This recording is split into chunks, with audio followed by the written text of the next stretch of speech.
오늘 하나님께서 우리에게 주시는 말씀 베드로전서 2장 1절로 10절까지의 말씀입니다. 베드로전서 2장 1절부터 10절까지의 말씀을 제가 대표해서 봉독하겠습니다.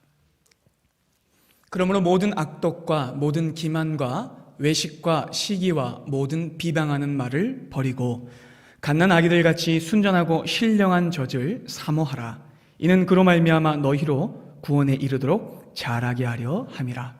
너희가 주의 인자하심을 맛보았으면 그리하라. 사람에게는 버린 자 되었으나 하나님께는 택하심을 입은 보배로운 산돌이신 예수께 나아가 너희도 산돌같이 신령한 집으로 세워지고 예수 그리스도로 말미암아 하나님이 기쁘게 받으실 신령한 제사를 드릴 거룩한 제사장이 될지니라. 성경에 기록되었으되 보라, 내가 택한 보배로운 모퉁이 돌을 시온에 두노니 그를 믿는 자는 부끄러움을 당하지 아니하리라 하였으니, 그러므로 믿는 너희에게는 보배이나 믿지 아니하는 자에게는 건축자들이 버린 그 돌이 모퉁이의 머릿돌이 되고 또한 부딪히는 돌과 걸려 넘어지게 하는 바위가 되었다 하였느니라. 그들이 말씀을 순종하지 아니함으로 넘어지나니 이는 그들을 이렇게 정하신 것이라. 그러나 너희는 택하신 족속이요 왕같은 제사장들이요 거룩한 나라요 그의 소유가 된 백성이니 이는 너희를 어두운 데서 불러내어 그의 기이한 빛에 들어가게 하신 이의 아름다운 덕을 선포하게 하려 하심이라. 너희가 전에는 백성이 아니더니 이제는 하나님의 백성이요 전에는 긍휼을 얻지 못하였더니 이제는 긍휼을 얻은 자니라. 아멘. 오늘 본문 말씀은 베드로 사도가 주의 교회에게 전한 편지이자 하나님의 말씀입니다. 여러분, 베드로 전서는 1장 1절과 2절을 보시면 이렇게 시작됩니다. 예수 그리스도의 사도 베드로는 본도, 갈라디아, 갑바도기아, 아시아와 비두니아에 흩어진 나그네 곧 하나님 아버지의 미리 아심을 따라 성령이 거룩하게 하심으로 순종함과 예수 그리스도의 피 뿌림을 얻기 위하여 택하심을 받은 자들에게 편지하노니, 이렇게 시작합니다. 편지의 발신자는 베드로이고 수신자는 본도, 갈라디아, 갑바도기아, 아시아와 비두니아, 그러니까 즉 당시의 소아시아 지역인데 오늘날의 터키 지방에 흩어진 교회와 성도들입니다. 여러분, 하지만 단순히 이 말씀은 그 소아시아에 있었던 성도들에게만 주어진 말씀이 아닙니다. 여러분, 우리가 다 같이 믿어서 사도신경으로 고백한 것과 같이 여러분, 모든 성도는 구약의 이스라엘부터 신약의 교회까지 모두 공교회 안에 하나입니다. 아멘이 되시죠, 여러분? 아멘.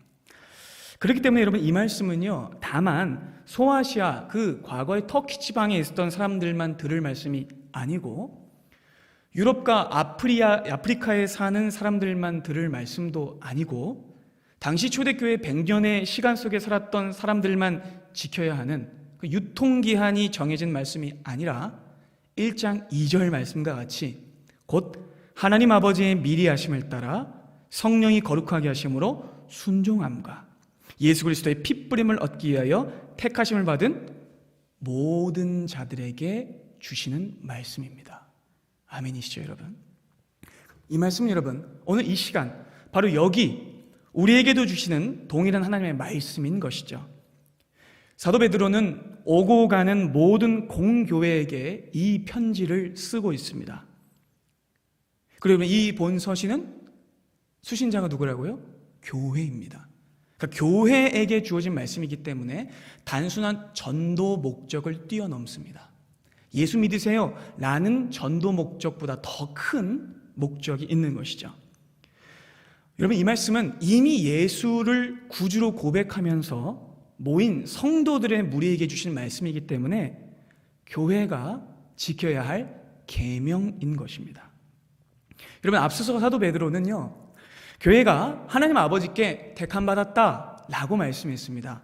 그렇다면 여러분, 교회는 왜 택함받은 걸까요? 교회는 왜 구원받은 걸까요? 오늘 말씀을 통해서 사도 베드로는요, 바로 그 이유를 밝혀주고 있습니다. 구원받은 성도가 이제 나아가야 할 길이 어딘지 그의 삶의 지표와 방향을 설정해 주고 있습니다. 즉 사도 베드로는 이렇게 말하고 있는 거예요. 사랑하는 성도 여러분, 교회의 정체성은 이것입니다. 여러분들은 이것을 위해서 구원받았으니 이것을 행하십시오 라고 말하고 있는 겁니다. 오늘 본문의 핵심 구절인 여러분 9절 함께 보겠습니다. 9절은 이렇게 말씀합니다.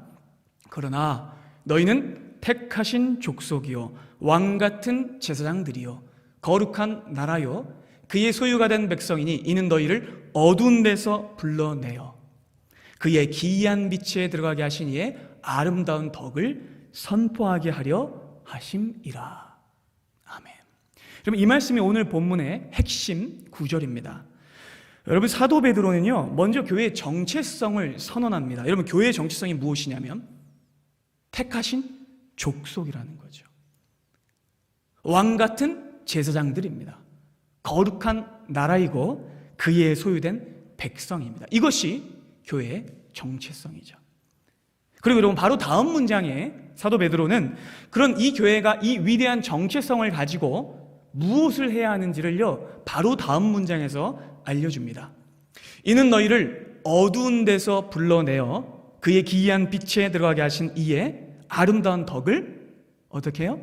선포하게 하시려고 저와 여러분 모두를 구원하셨고 택하셨다는 뜻입니다. 여러분 이것이 성도가 구원받은 이유이며 교회가 택함받은 이유입니다.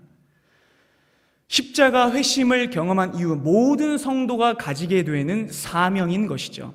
여러분 교회를 설명하는 여러 동사들과 명사들이 있는데 그 중에 오늘 본문에 등장하는 이 교회는 너희는 어둠 속에서 불러내어 라는 이 표현을 쓸 때에 교회를 뭐라고 부르고 있냐면 에클레시아라고 부르고 있습니다. 에클레시아라는 표현은요 어디로부터 부름받아서 나와 어디로 가는 사람들이라는 뜻입니다. 구별되어서 어디로 향하는 사람들, 그게 에클레시아라는 말의 정의입니다. 그러니까 어디로 나와서 어디로 향하는데 어디로부터냐면 그것이 어둠에서부터 나왔다는 것입니다. 그래서 그 다음에는 어디로 가게 된다고요? 빛으로 가게 된다는 뜻입니다.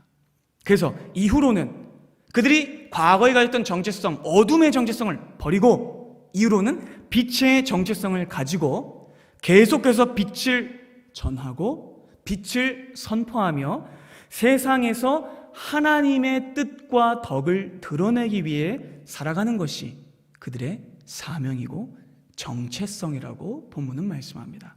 그러니 여러분, 이 엄청난 영광스러운 변화와 정체성은요 정말 우리에게 큰 명예와 기쁨이 되는 것이죠. 그런데 여러분 신앙생활을 하게 되면 우리는 큰 당황스러운 지점을 맞게 됩니다. 예수 그리스도를 믿음으로 인해서 상상도 못할 변화가 우리의 신분에 벌어졌어요. 이전에는 어땠죠? 어둠의 신분이었는데 그 이후로는 어떤 신분이에요? 빛의 신분이에요. 그러니까 엄청난 변화가 벌어졌지만 여러분 그것은 신분의 변화이지 현실의 변화는 아니라는 거예요. 여기서 우리는 당혹감을 느끼게 됩니다. 바로 이 지점에서 많은 성도들이 흔들려 합니다. 그러니까 예수를 믿고 회심하고 엄청난 영혼의 기쁨을 누렸지만 현실의 변화는 없어요. 변한 건 뭐밖에 없어요? 나 자신의 정체성밖에 없는 거예요. 그래서 굉장히 의아해합니다. 왜 이러지? 예수를 믿게 되면 이후로의 나의 삶이 좀 바뀌게 되고 엄청난 현실의 드라마틱한 변화가 일어날 것 같았는데 전혀 아니에요. 오히려 현실의 벽은 더 높기만 합니다. 그래서 하나님의 구원의 은혜와 감격이 희미해지고 하나님의 구원을 의심하게 하는 지점을 우리는 만나게 됩니다. 그리고 그때쯤 우리에게 오는 시험이 있죠. 어떤 시험일까요? 예전 것이 좋아 보이고 편했던 유혹입니다. 여러분, 온 인류 역사상 가장 많은 하나님의 기적과 초자연적 역사를 경험한 사람들이 누굴까요?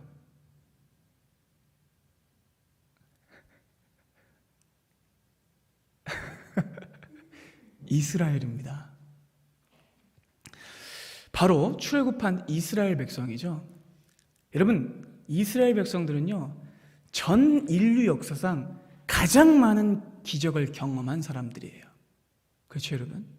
하나님께서 무려 10가지의 재앙으로 애굽의 신들을 박살내십니다. 완전히 한 국가를 쑥대밭을 만드세요.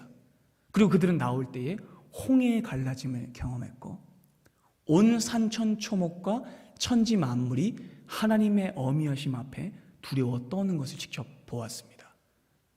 낮에는 구름기둥, 밤에는 불기둥으로 그들을 인도했고, 하늘에서부터 내리는 신령한 만나, 그것을 먹고 반석에서 솟아나는 생수를 먹고 살았습니다. 그들은 전쟁의 경험도 없었고 전략도 몰랐습니다. 근데 하나님의 말씀대로 하니까 다 이기는 거예요. 엄청난 기적이 그들의 역사 내내 분명하고 확실하게 경험되었어요. 그런데 여러분, 참으로 아이러니하게도 그럼에도 불구하고 가장 많이, 가장 끈질기게 하나님을 의심하고 신앙의 길에서 떠나려고 했던 자들도 바로 누구였을까요? 이스라엘 백성들이었습니다. 여러분, 그들은 그토록 엄청난 기적을 경험했음에도 불구하고 현실의 상황이 자꾸 무너졌던 거예요. 엄청나게 위대하고 존귀한 하나님의 백성이라는 신분을 입었음에도 불구하고 그들은 자꾸 그것을 잊어버렸고, 현실의 삶이 녹록치 않다는 이유 때문에 자꾸 뒤를 돌아봤어요. 자기들에게 주어진 영광스러운 새로운 신분은 잊어버리고 과거에 익숙했던 생활과 습관과 방식으로 되돌아가려고 했죠. 그래서 여러분, 그들은요, 광야 생활을 할 때에 조금만 힘든 일이 생기면 하나님을 거역하고 모세를 대적하면서 어디로 가자 그랬죠? 애굽으로 돌아가자, 이렇게 말했죠. 애굽으로 돌아가자, 애굽으로 돌아가자. 근데 여러분, 한번 생각해 보세요. 애굽으로 돌아가면 진짜 좋은 것이 기다리고 있나요? 애굽으로 돌아가면 사람들이 막 반가워하면서 맞아줄까요? 바로가 기뻐하면서 그들에게 좋은 죄를 내줄까요? 그것은 정말 도원경이고 정말 거기에는 주지육림의 파라다이스가 펼쳐져 있을까요? 아니요. 거긴 돌아가면 또다시 그들은 뭐예요? 노예입니다. 그런데 그들은 그 과거의 익숙함과 현실의 어려움 때문에 자꾸만 자기들이 입은 이 놀랍고 신비하면서 영광스러운 신분을 자꾸 잊어버리고 뒤를 돌아왔던 거예요. 다시 종의 멍에를 매겠다는 거예요. 하나님의 자녀라는 이 위대하고 감격스러운 그 어떤 것과도 바꿀 수 없는 명예를 버리고 다시 어둠으로 돌아가겠다는 겁니다. 그래서 여러분, 성경은 우리에게 경고합니다. 과거로 돌아가지 말라. 과거의 정체성으로, 과거의 습관으로, 과거의 노예됨으로 돌아가지 말라라고 말씀합니다. 오늘 본문에서 만나게 되는 이 말씀에서도 사도 베드로는 역시 당시의 큰 박해 때문에 교회가 어려움을 겪고 자꾸만 교회를 떠나는 사람이 생기자 그들에게 이렇게 권면하는 것입니다. 과거를 떠나라. 더 이상 뒤돌아보지 말아라 라고 권면합니다. 본문 2장 1절부터 2절까지입니다. 그러므로 모든 악독과 모든 기만과 외식과 시기와 모든 비방하는 말을 버리고입니다. 2절입니다. 그럼 버린 다음에 어떻게 해야 될까요? 갓난 아기들같이 순전하고 신령한 젖을 사모하라. 이는 그로 말미암아 너희로 구원에 이르도록 자라게 하려 함이라. 여러분, 예수를 믿게 되면요, 정말 모든 것이 변하는데 또 아무것도 안 변해요. 이 말씀을 오해하시면 안 됩니다. 예수를 믿으면 정말로 여러분 모든 것이 변합니다. 내 삶이 변하고, 내 영혼이 변하고, 내 시야가 변하고, 내 정체성이 변하고, 내 삶의 가치가 변해요. 내 신분이 변하죠. 다 변한 겁니다. 그런데 또 아무것도 안 변해요. 내 상황이 그대로고, 내 가족이 그대로고, 내 형편이 그대로고, 내 주변의 상황이 그대로입니다. 변한 것은 나의 뭐밖에 없어요? 신분밖에 없죠. 그리고 내 주변의 현실과 실상은 하나도 변하지 않는 겁니다. 그래서 여러분, 믿는 자는요, 예수를 믿게 되면 곧바로 엄청난 도전과 과제에 부딪히게 됩니다. 근데 여러분, 본디 신앙생활이란 그런 거예요. 방향이 바뀌는 거죠. 예전에는 어땠습니까? 다 죽을 길로 갔어요. 다 같이. 강물이 흘러내려가는 것처럼, 폭포수가 흘러내려가는 것처럼 다 같이 밑으로 내려갔어요. 근데 그 밑은 뭐밖에 없죠?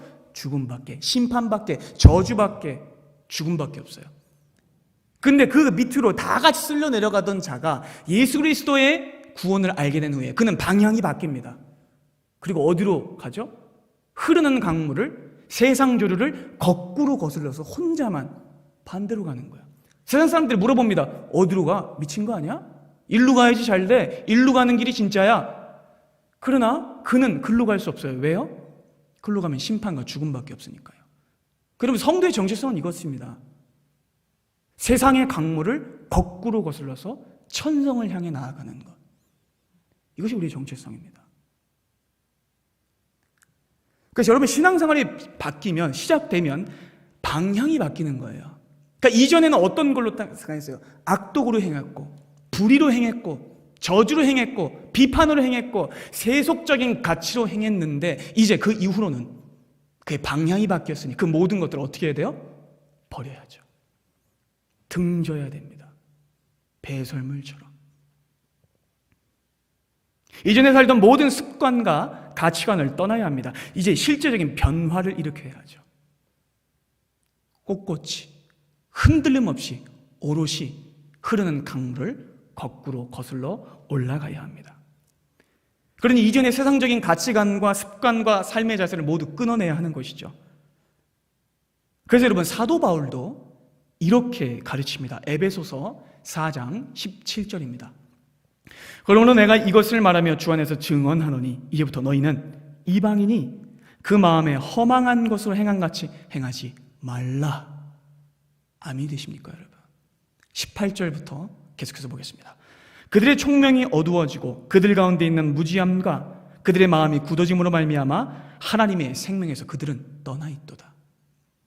그들이 감각 없는 자가 되어 자신을 방탕에 방임하여 모든 더러운 것을 욕심으로 행하되 오직 너희는 그리스도를 그같이 배우지 아니하였느니라. 사도 바울도 동일하게 말씀합니다. 이전의 삶을 끊어내라. 아멘이죠, 여러분. 이제는 예수 믿지 않았던 과거의 모든 삶의 행동의 양태에서 떠나 예수 믿는 자의 삶으로 살아내라 라고 말씀합니다. 계속해서 보죠. 21절부터입니다. 진리가 예수 안에 있는 것 같이 너희가 참으로 그에게서 듣고 또한 그 안에서 가르침을 받았을진데 너희는 유혹의 욕심을 따라 썩어져가는 구습을 따르는 옛사람을 이제는 벗어버리고 오직 너희의 심령이 새롭게 되어 하나님을 따라 의와 진리의 거룩함으로 지으심을 받은 새 사람을 입으라. 그런즉 거짓을 버리고 아멘. 각각 그 이웃과 더불어 참된 것을 말하라. 이는 우리가 서로 지체가 됨이라. 분을 내어도 죄를 짓지 말며 해가 지도록 분을 품지 말고 마귀에게 틈을 주지 말라. 도둑질하는 자는 다시 도둑질하지 말고 돌이켜 가난한 자에게 구제할 수 있도록 자기 손으로 수고하여 선한 일을 하라. 무릇 더러운 말은 더 이상 너희 입 밖에도 내지 말고 오직 덕을 세우는 데 소용되는 대로 선한 말을 하여 듣는 자들에게 무엇을요? 은혜를 끼치게 하라. 오늘 본문 말씀과 상통합니다.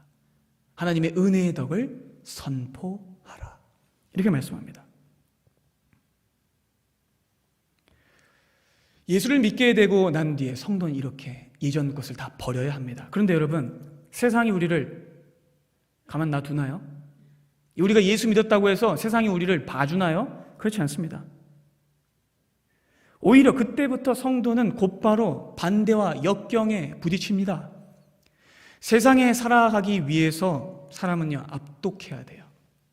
남들을 짓밟아야 하고 꺾어야 합니다. 나 위의 모든 사람은 경쟁 상대이며 어떤 의미에서는요, 친구도 없는 거예요. 1등만 기억하니까. 여전히 양육강식의 세상 속에 살아남기 위해서는 기만해야 하고 외식해야 하고 시기해야 하고 비방해야 합니다. 속여야 됩니다.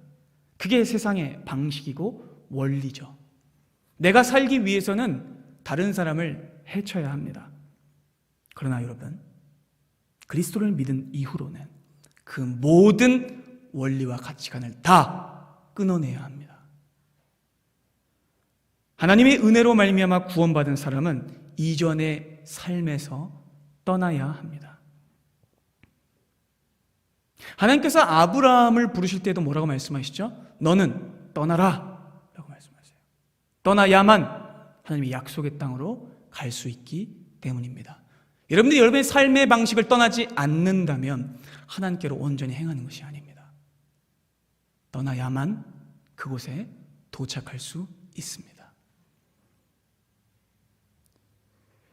그러니까 여러분, 예수를 믿으면 거듭납니다. 새로 태어납니다. 그러니까 여러분, 예수를 믿고 나면 갓난아기가 되는 거예요. 새로 태어납니다.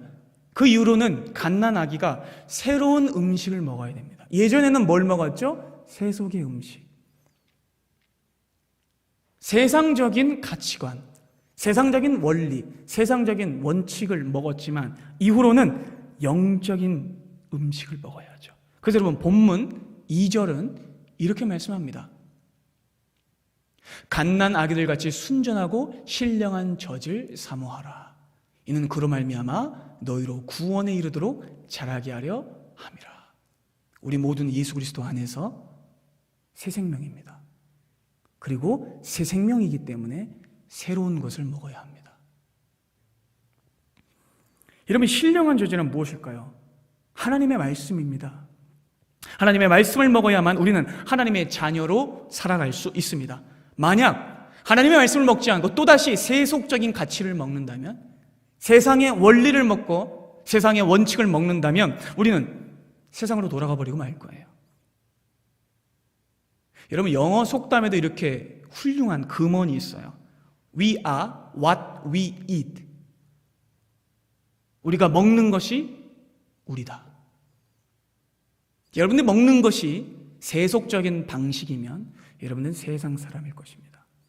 그러나 여러분들이 먹는 것이 하나님의 말씀이라면 여러분 하나님의 자녀일 것입니다. 여러분, 시편 37편은 이 말씀을 이렇게 우리에게 권면합니다. 37편 1절 여러분 보세요. 함께 읽겠습니다. 악을 행하는 자들 때문에 불평하지 말며 불의를 행하는 자들을 시기하지 말지어다.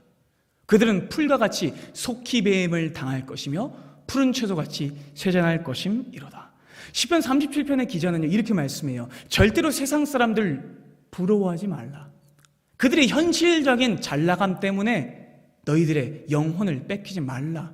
그래서 여러분 뭐라고 말씀하죠? 그들은 풀과 같이 속히 배임을 당할 것이며 푸른 채소같이 금방 쇠잔할 것이다. 하나님께서 우리에게 이렇게 공포하고 보증하십니다. 그렇다면 여러분, 우리는 그것들을 먹고 그것들을 바라보지 말고 무엇을 먹어야 할까요? 3절은 이렇게 말씀합니다. 함께 읽겠습니다. 여호와를 의뢰하고 선을 행하라. 땅에 머문 동안 무엇을요? 그의 성실을 먹을거리로 삼을지어다. 무엇을요? 그의 성실을. 하나님의 변하지 않으심을, 하나님의 말씀을 유일한 먹을거리로, 양식으로 삼으라. 그래야만 이 혹독한 세상 속에서 우리의 영혼을 잃어버리지 않고 온전히 살아갈 수 있다라고 말씀합니다. 사랑하는 여러분, 하나님의 말씀을 먹을거리로 삼으셔야 합니다. 오직 그의 말씀만을 매일의 만나로 여기십시오. 그 말씀 안에서만 우리는 자라날 수 있고 우리 영혼을 지킬 수 있고 우리의 이 온전한 믿음의 경주를 흔들림 없이 완주할 수 있습니다. 여러분, 신령한 저질은 무엇일까요? 세상과 구별된 것이죠. 신령한 저질은 세상에서 내 힘으로만 취해야 하는 선열이 낭자한 고깃덩어리가 아니에요. 신령한 젖은 세상에서 얻는 노량물도 아니에요.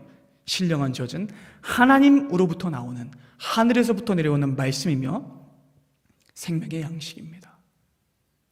여러분, 그러니 우리는 이제 해 아래의 것이 아니라 해 위의 것을 구해야 합니다. 여러분, 우리를 하나님의 자녀로 삼으신 하나님께서는요, 우리의 과거를 버리길 원하세요. 더 이상 종의 멍에를 지고 있지 않기를 원하세요. 이전에 가지고 있었던 것은 못된 생각밖에 없고 악취나는 죄악의 행실밖에 없었죠. 하나님은 그것을 버리길 원하세요. 그리고 하나님은 우리를 실제적으로 하나님의 자녀로 자라가게 하시기를 원하십니다. 신령한 젖을 먹이셔서. 여러분, 그러니 구원은요, 단순히 천국행 티켓이 아닌 것이죠. 구원은 여러분 무엇입니까? 자라가는 것입니다. 아멘. 하나님께서는 세상의 가치관과 처세술, 그것들이 아니라, 우리의 본성이 아니라 하나님의 말씀을 먹고 신령한 젖을 사모하며 온전하게 이 땅 가운데 자라나가게 하십니다. 그러니 여러분, 신앙생활은요, 두 가지 과정이 다 있어야죠. 첫 번째 과정은 뭘까요? 허무는 것입니다.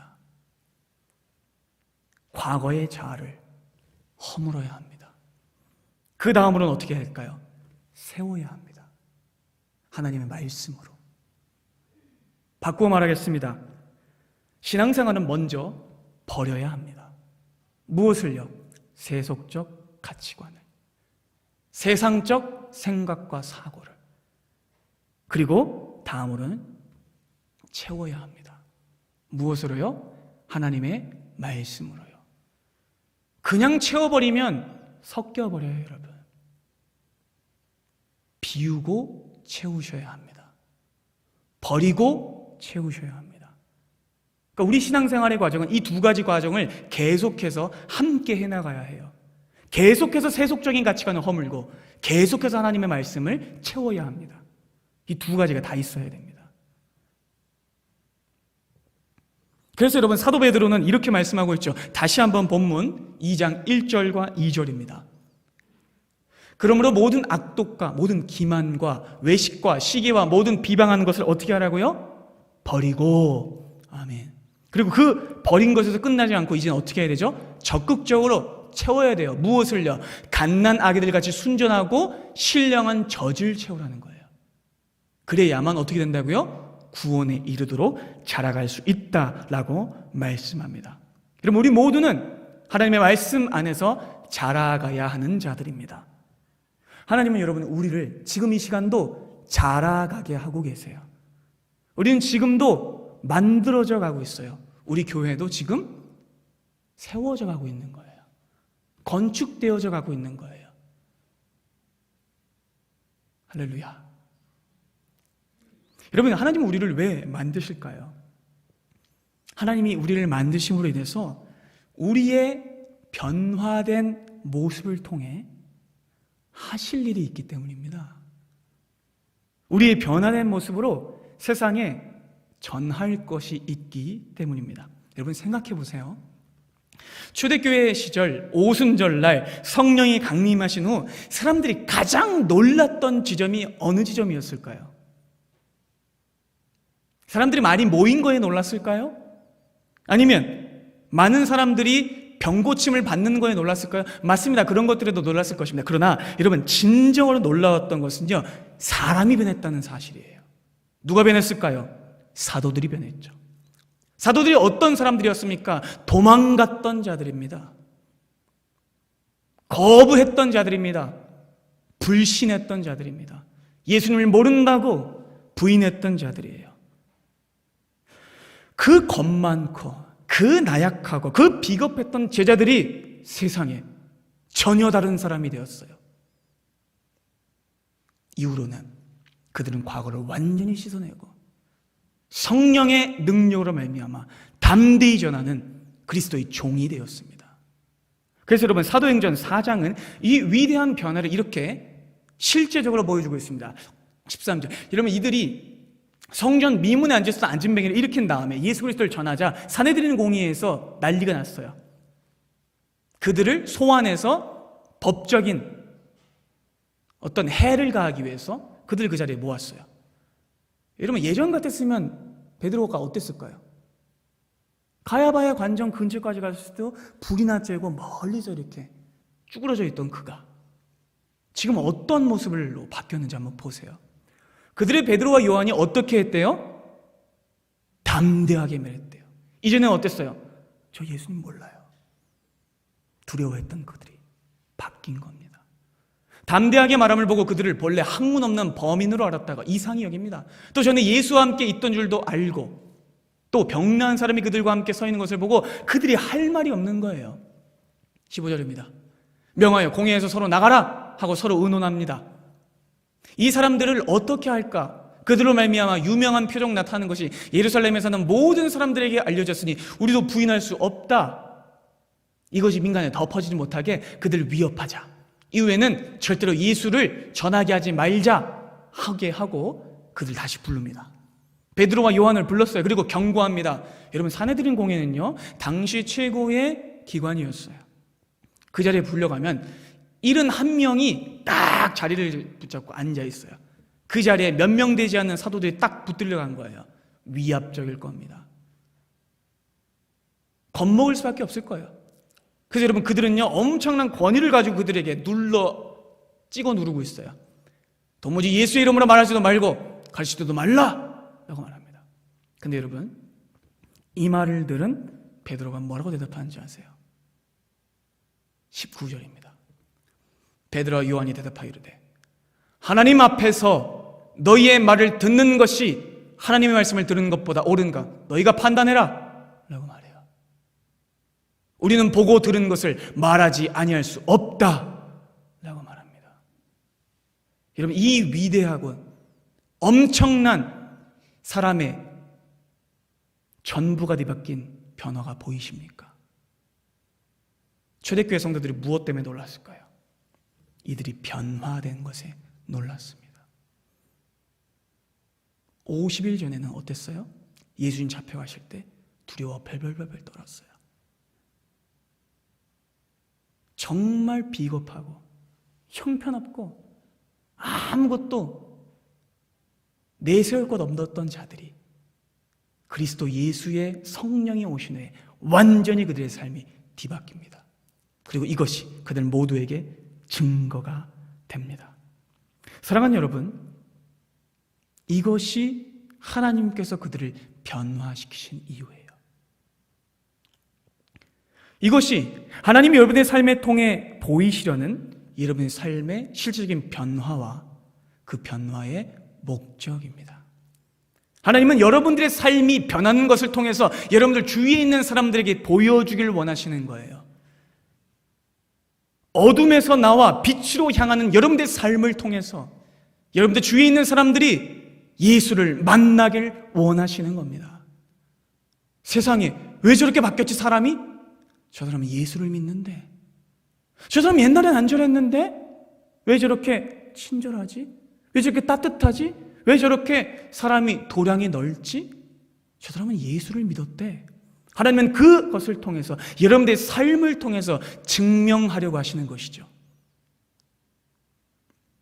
여러분들의 일상으로 여러분들의 주변인들에게 진정 예수 그리스도를 전하기 원하십니다. 여러분, 하나님은요, 이 일을 위해서 우리를 선택하신 겁니다. 아멘이 되십니까? 그런데 여러분, 이 일은요 쉽지 않죠. 날마다 내 안에 이 죄악된 본성이 나를 괴롭히고 고통스럽게 하기 때문입니다. 그래서 여러분, 우리는 자주 넘어져요. 이도저도 아니게 중간에 낀 사람처럼 신앙생활과 일상생활을 하나로 만들지 못하고 교회 안에서의 모습은 멋있는 장로, 멋있는 권사, 멋있는 집사인데 밖에 나가면 똑같아요. 그러면 여러분, 그것은 하나님의 말씀에 합당한 삶이 아닙니다. 밖에 있는 사람들이 하나님을 보게 하셔야 합니다. 소금통에 갇힌 소금이 되지 마십시오. 소금은 소금통에 있을 때 제 역할을 하는 것이 아니라 소금통 바깥으로 나갈 때 제 역할을 합니다. 여러분들의 하나님의 자녀됨은 이 교회 안에서보다 어디에서 더 드러나야 할까요? 세상에서 더 드러나야 합니다. 근데 여러분, 우리 현실이 만만치 않잖아요. 하나님 말씀을 자꾸만 절충하고 싶고 타협하고 싶고 어느 정도의 세상적 가치관을 유지하고 싶어 합니다. 그런데 여러분요, 사도 베드로는 오늘 3절 말씀에서 우리를 할 말이 없게 만들어요. 3절 함께 보겠습니다. 너희가 주의 인자하심을 맛보았으면 그렇게 하여라. 아멘이 되십니까, 여러분? 여러분, 이 말씀에 어떤 마음이 드세요? 여러분, 이 말씀 한 구절에 우리는 내가 지금까지 가지고 있었던 나약하고 비겁한 마음이 무장 해제되는 경험을 합니다. 성령께서 뭐라고 말씀하시냐면 빠져나갈 구멍이 없게 하세요. 너희가 주의 인자하심을 맛보았으면 너희도 그렇게 살아라 라고 말씀하십니다. 사랑하는 여러분, 우리 주 예수께서는 어떻게 사셨죠? 그분은요, 날 때부터 그렇게 사셨어요. 가장 낮고 천한 자리인 짐승의 밥통에 누우셨고, 태어나시자마자 세상 왕의 살해 위협을 받으셨으며, 또한 이 땅에 사시는 동안 정처 없이 나그네로 사셨고 머리둘 곳조차 없으셨습니다. 예수님은 평생을 고난받고 참으셨으며 매를 맞으셨고 침뱉음 당하시며 죽기까지 하나님께 복종하셨습니다. 그분은요, 세상의 법칙으로 살지 않으셨어요.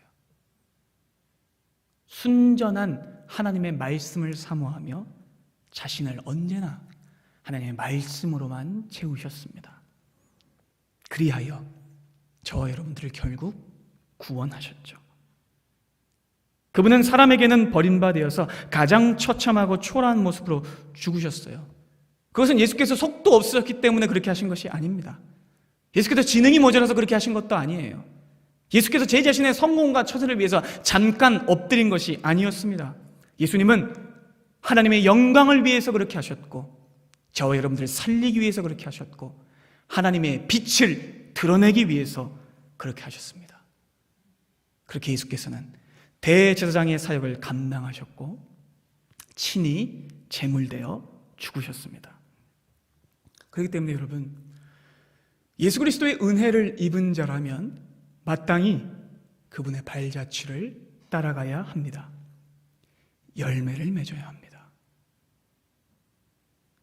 그리스도를 닮아가야 하고 그리스도의 삶을 따라가야 합니다. 여러분, 본문 2장 5절은 이렇게 말씀합니다. 너희가 너희도 산돌같이 신령한 집으로 세워지고 예수 그리스도로 말미암아 하나님이 기쁘게 받으실 신령한 제사를 드릴 거룩한 제사장이 될지니라. 여러분, 우리는요, 이 땅에서 산돌같이 신령한 집으로 세워져야 합니다. 그리고 예수 그리스도로 말미암아 하나님이 기쁘게 받으실 신령한 제사를 드리는 우리 모두는 거룩한 제사장이 되어야 합니다. 하나님의 계획은 이것입니다. 우리를 무엇으로 세우시는 거예요? 거룩한 제사장으로 세우시는 것입니다. 여러분, 제사장은 뭐 하는 사람이죠? 제사를 드리는 사람입니다. 구체적으로 말하자면요, 남을 위해 제사를 드리는 사람, 다른 사람의 죄를 가지고 하나님 앞에 나아가는 사람, 중보적 사명을 가진 사람이 제사장입니다. 제사장의 가장 큰 역할은 연약한 다른 이를 도와서 하나님께 제사를 드리는 것이죠. 여러분, 예수께서 죽으신 이유도 바로 이것 때문입니다. 우리가 연약하여서 모두 죄인 되었을 때에 예수께서 우리를 위하여 죽으심으로 하나님 아버지께서 우리에게 주신 그 사랑을 어떻게 하셨어요? 확증하셨습니다. 히브리서 말씀에서 이렇게 말씀합니다. 그분은 우리의 대제사장이 되셨다. 또한 그분은 우리의 제물이 되셨다. 여러분, 그래서 예수께서는 우리 위해 죽으셨죠. 그리고 여러분, 더 놀라운 것은요, 여기서 끝나지 않아요. 예수께서 대제사장의 직임을 감당하시고 우리를 위하여 제물되어서 죽으신 이유는 우리도 제사장으로 삼기 위해서입니다. 여러분, 절대로 잊으시면 안 돼요. 하나님은 우리를 제사장 나라 삼기 위해서 부르신 겁니다. 다만 천국행 티켓? 아니요. 다만 나를 위해 간구하는 자가 아니라 다른 사람을 위해서 기도하며 저들의 죄를 용서하여 달라고 하나님의 긍휼과 자비와 용서에 의지하여 제사 드리는 자로 세우시기 위해서 하나님은 우리를 부르셨죠. 그래서 스데반도 죽을 때 뭐라고 기도합니까? 예수님을 닮은 기도를 하죠. 주님, 저들의 죄를 용서하여 주시옵소서. 사도 바울도 뭐라고 외칩니까? 주님, 제가 골육 친척을 위해서 내 인생이, 내 구원이 끊어지더라도 주님, 저들을 구원하여 주십시오. 모세도 뭐라고 기도합니까? 하나님, 제 이름을 생명책에도 지워주셨어도 좋으니 저들을 구원하여 주시옵소서. 이것이 우리가 갈 자리입니다. 예수께서는 당신께서 하신 가장 영광스러운 그 신의 사역을 우리에게도 주고 계세요. 여러분, 그리스도에게 가장 영광스러운 지점이 무엇일까요? 누가 저에게 만약에 묻는다면 그리스도인들의 가장 영광스러운 명예가 무엇입니까? 라고 묻는다면 저는 이렇게 대답하겠습니다. 예수 그리스도께서 하셨던 그 위대한 사역을 내가 감당하게 된 것이다. 여러분, 아멘이 되세요? 여러분, 이보다 우리 가슴을 뛰게 하는 일은 없습니다. 전에는 무엇이었어요? 죄인이었고 비방자고 반역자이었고 폭행자였고 죄인 중에 괴수였는데 그런 우리를 어둠 속에서 불러내어 아멘, 그의 기이한 빛에 들어가게 하사 그 덕을 선전하게 하는 놀라운 신의 사역자로 우리를 부르셨다는 사실을 절대로 잊으시면 안 됩니다. 그것을 위해 여러분, 구약의 이스라엘은 선택받았죠. 신약의 교회도 이것을 위해 선택받았습니다. 세상이 만약 우리를 거부하고 미워하며 배척한다고 할지라도 여러분, 우리는요, 낙심하지 말아야 됩니다. 때를 얻든지 때를 못 얻든지 주님이 우리에게 맡기신 그 사명을 끝까지 이루어 가야 합니다. 9절 다시 한번 보겠습니다. 그러나, 여러분, 왜 그러나로 시작하는지 아시겠죠?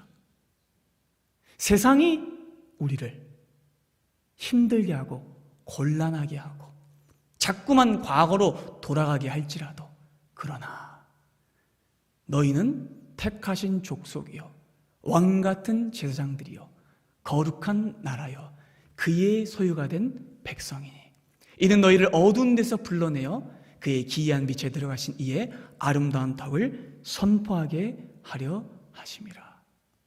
여러분, 이 위대한 사명은요, 신약의 교회에게만 주어진 게 아니에요.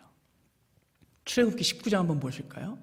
하나님이 이스라엘을 애굽에서 불러내신, 그 어둠에서 불러내신 이유도 이 때문이에요.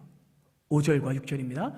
세계가 다 내게 속하였나니 너희가 내 말을 잘 듣고 내 언약을 지키면 너희는 모든 민족 중에서 내 소유가 되겠고 너희가 내게 대하여 제사장 나라가 되며 거룩한 백성이 되리라. 너는 이 말을 이스라엘 자손에게 전할지니라.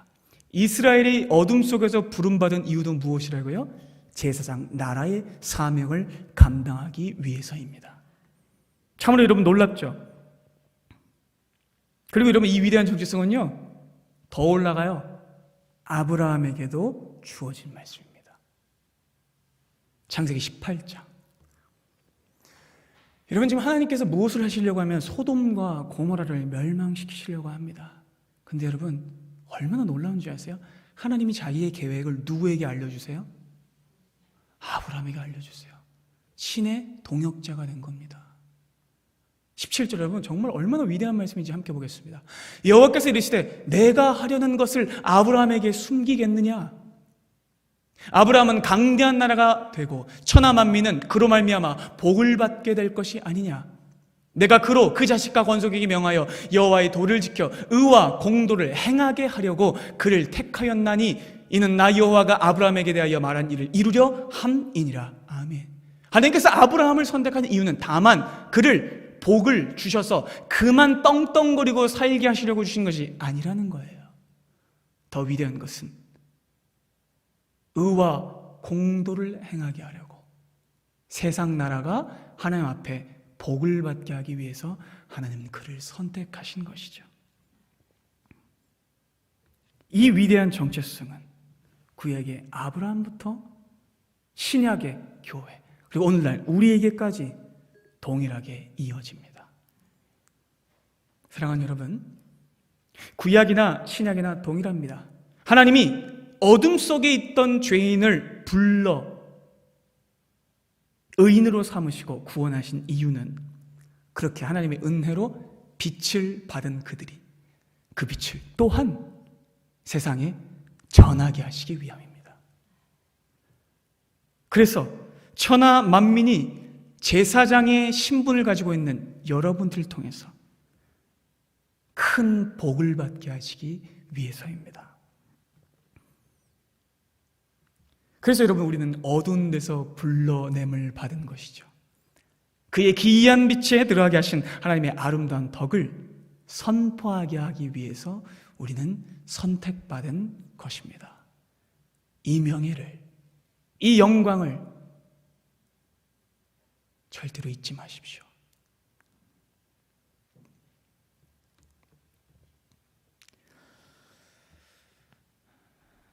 사랑하는 여러분, 이 말씀은요 엄청나게 무겁고 위대한 말씀이에요. 여러분, 원래 거룩이라는 뜻이요 카도시, 무겁다라는 뜻이에요. 쉽지 않아요, 여러분. 여러분, 영광의 무게는, 거룩의 무게는요 원래 무거운 겁니다. 왕관을 쓰려는 자, 그 무게를 견디라. 셰익스피어의 말입니다. 여러분, 챔피언에게 제일 필요하고 챔피언이 하는 일이 뭐죠? 챔피언은요 더 이상 도전을 안 해요. 챔피언은 뭐만 가지죠? 방어전만 가집니다. 챔피언은 지키는 걸 하는 거예요. 사랑하는 여러분, 여러분들은 하나님 앞에서 면류관과 챔피언 벨트를 얻은 자들입니다. 그렇다면 그 명광과 명예를 지켜내셔야 돼요. 세상은 계속 우리를 향해 들어옵니다. 도전합니다. 싸우자고. 너의 그 명예를 깎아내리겠다고. 너의 그 챔피언 벨트를, 그 의의 면류관을 내가 빼앗겠노라고 사탄은 우리에게 쳐들어옵니다. 그러나 여러분들, 그 명예와 그 승리를 지켜내십시오. 그게 저와 여러분들의 사명입니다. 주님께서 우리 계신 이 위대한 사명과 정체성을 오늘 이 말씀 속에서 다시 한번 굳건히 깨우치게 되는 하나님의 말씀 되기를 원합니다. 사랑하는 여러분, 우리의 과거를 돌아보는 이유는 돌아가기 위해서가 아닙니다. 은혜를 더 깊이 누리기 위해서입니다. 여러분, 우리는요 진노의 자식이었고 마귀의 백성이었고 죽음의 자식이었습니다. 그러나 우리는 어떻게 됐다고요? 10절 보겠습니다. 너희가 전에는 백성이 아니더니 이제는 하나님의 백성이요 전에는 긍휼을 얻지 못하였더니 이제는 긍휼을 얻은 자니라. 우리가 이전에는 어땠다고요? 하나님의 백성이 아니었어요. 그런데 이제는요 긍휼을 얻었습니다. 그렇다면 여러분, 우리는 이 긍휼을 세상 가운데 전해야 할 줄로 믿습니다. 우리의 저주와 우리가 받을 진노와 우리가 받을 죄와 사망을 예수께서 끊으셨습니다. 여러분, 우리는 1만 달란트를 탕감받은 종입니다. 우리도 그 하나님의 인자하심을 맛보았으니 우리도 그 인자하심을 행해야 합니다. 우리가 받은 용서를 늘 생각하면서 예수 그리스도의 말씀대로 우리가 가진 정체성을 잊지 말아야 됩니다. 아, 나는 하나님께 택함받은 족속이구나. 아, 나는 왕같은 제사장이구나. 아, 나는 거룩한 나라이구나. 나는 하나님의 소유된 백성이구나. 그 정체성을 여러분 절대로 잊지 마시고 세상 가운데 빛으로 살아내십시오. 빛은 어둠을 이깁니다. 우리는 지금도 세워져 가고 있고 산돌같이 세워져 가고 있습니다. 여러분, 지금의 이 국가적 상황이 너무나 하수상하고 고통스럽지만 여러분, 빛은요 언제 그 능력을 발해요? 어둠의 때에. 이 어둠의 때에 여러분들만이 빛을 발할 수 있습니다. 빛은 어둠 시대에 더욱 찬연히 빛나는 법. 우리는 이 기간 동안도 하나님께서 우리에게 맡기신 빛을 전하는 사명을 끝까지 완수할 것입니다. 지금도 우리는 세워져 가고 있습니다. 비록 사람에게는 버림받았을지라도 하나님 앞에는 그 어떤 이보다 존귀한 자리가 제사장의 자리입니다. 그리고 저와 여러분들이 겪고 있는 오늘의 일상입니다. 이 자리에서 하나님은 그 빛을 전하게 하십니다. 사랑하는 여러분, 존귀한 제사장으로 하나님 앞에 부름받은 이로 온전하게 살아내십시오. 다른 곳을 바라보지 말고 그의 빛을 바라며 그의 빛을 향해 달려가십시오. 여러분들은 선택받은 거룩한 제사장들입니다. 기도하겠습니다.